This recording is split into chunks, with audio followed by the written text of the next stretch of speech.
Hello everyone, আসসালামু আলাইকুম। আজকে আপনাদের জন্য একটা ভিডিও তৈরি করলাম।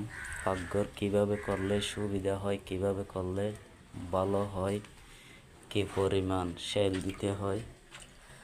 এটা হচ্ছে আমাদের টপ লেভেল 2.5 ফিট এই সেলটা। তো এটা হচ্ছে আপনার 3 পাশে সেল দিছি। এই সেলটা টপ লেভেল 2.5 ফিট।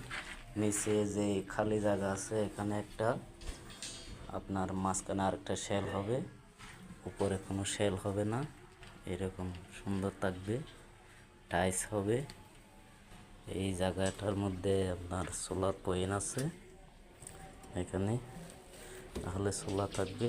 এটা হচ্ছে আপনার সিম্পলের মধ্যে অনেক সুন্দর একটা কেসিংঘরটা হচ্ছে 10 ফিট বাই 10 ফিট। এখানে একটা ডাইনিং টেবিল বসানোর মতো স্টেজ থাকবে।